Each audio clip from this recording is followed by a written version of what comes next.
Alright, so we are going to go for this purple smoky eye look today.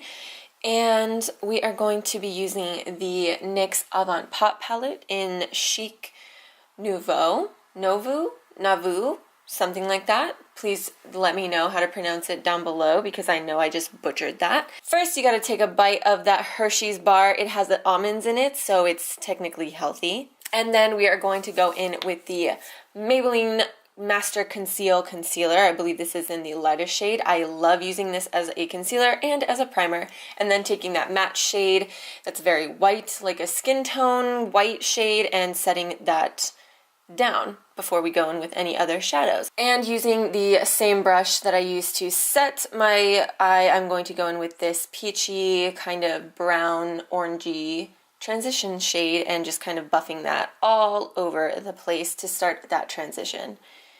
I think that this is a really great transition shade because it works literally with all of the colors, the brown colors and the purple colors in this palette.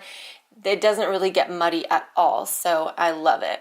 Then I'm going to take that same brush again with this purple shade, and I'm going to start working that on the outer corner, and as some of the product leaves my brush, just kind of work that into the transition as well.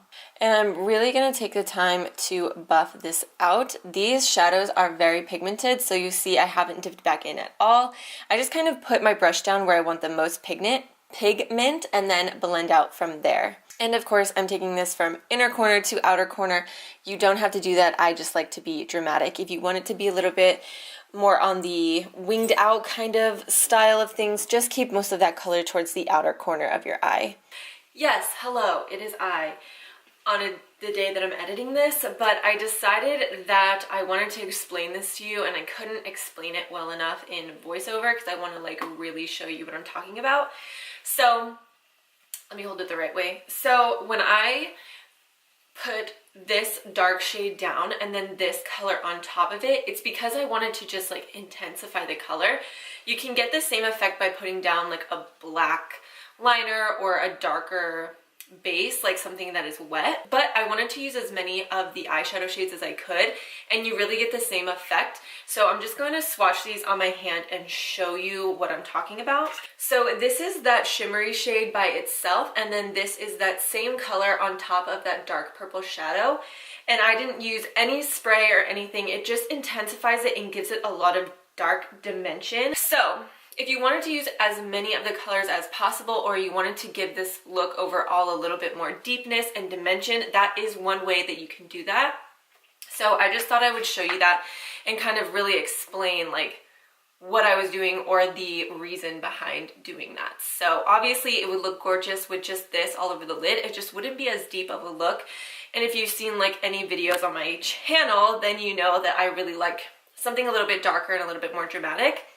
Of course, you can always tone it down by just going in with this all over the lid and it's going to look gorgeous. So just thought I would show you that. Back to the voiceover. Okay, bye. Okay, so going in with that really deep purple, I'm going to take a packing brush and start packing this all over the lid, starting closest to the lash line and then working my way up into the crease. I kind of go like barely into my crease because we are going to blend out from there. Just take your time with this. I didn't do my face first just in case there was some fallout, especially with purple and blue colors. I really like to just take my time, pack them on, because you don't want to get this on an already finished base and start looking like you have a black eye. So just take your time with this and don't rush yourself. It's going to take a second. Purples and blues, in my opinion, are probably the hardest colors to blend out, and it takes a lot of patience. Even with really good eyeshadows like the NYX shadows, purple pigments are just really hard to blend in general and make it look really seamless on the eye. So then I'm going to go in with a mixture of the light purple and the dark purple on kind of like a more pointed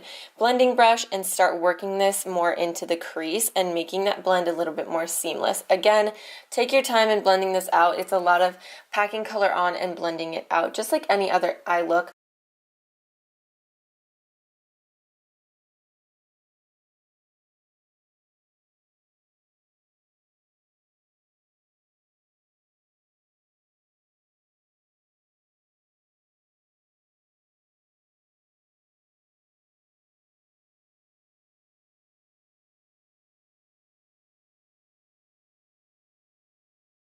Then we're going to go in with this shimmery color. It really doesn't look that special in the pan, but over this really dark base, oh my gosh, it looks so gorgeous. It really makes it stand out. It makes it look so beautiful and ultra dimensional. I really, really love this shade.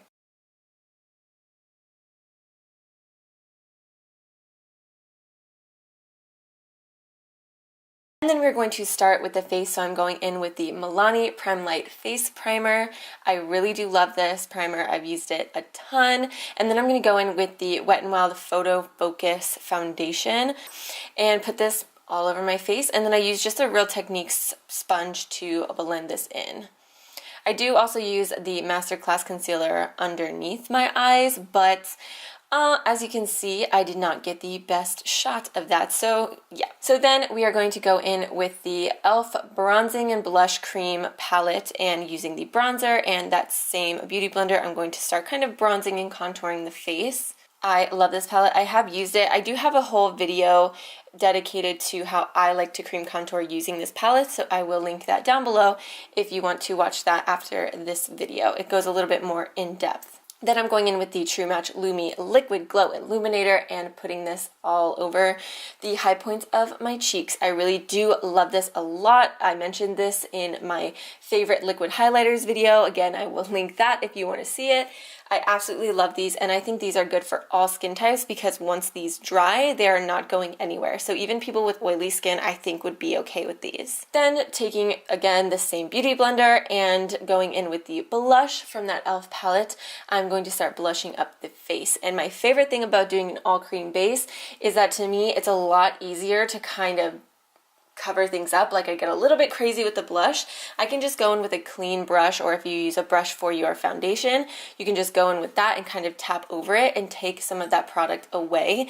I especially feel like with powder blush and bronzer, it is very hard to get rid of stuff once you get a little heavy-handed, which I can definitely tend to do. Okay, and moving back into the eyes, so you can see I cleaned it up with concealer, but it does make those edges a little harsh. So along with taking this beige first shade, that first shade we did our transition with on the lower lash line, I'm going to also kind of blend out the edges on the top and make it flow a little bit better.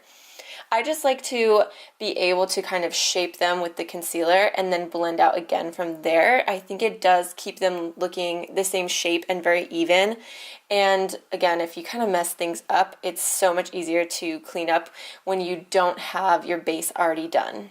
So just with a really fluffy brush, I do blend this out very far on the bottom lash line. I pretty much always do that. You can take smaller brushes and not be as dramatic as I am, but I just really like taking my lower lash line down really far. I think it makes my eyes just look a little bit bigger and more awake and more dramatic. Then taking the mixture of the light and dark purple again, I'm also going to work that kind of in the same areas and smoke out that lower lash line and connect it to the top and kind of just blend everything out, make sure the shape is the way I want it and the depth is the way I want it as well.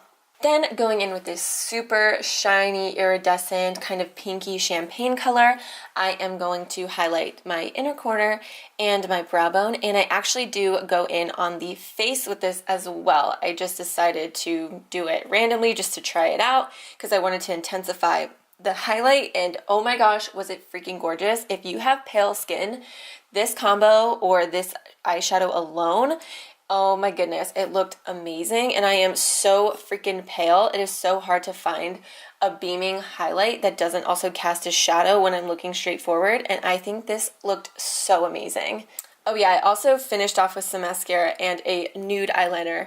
I just never get that on camera because I have to be like 2 inches from the mirror. So this is one eye with a lash and one eye without. Obviously it looks just fine without one. I just always like to show you the difference, and I'm a little bit of a drama queen, so I usually always wear lashes. I did pair this with kind of an orangey lip.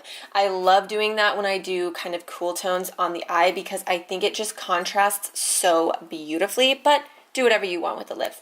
Everything that I used on or off camera will be listed down below. Thank you so much for watching, and don't forget to like, subscribe, comment anything that you want to see, and give my Instagram a little look-see too, and follow me over there if you want to see some more pictures or whatever I'm posting on my story. I think that's all I have to say for now, so wherever you are, whatever you're doing, just have a good one. Bye!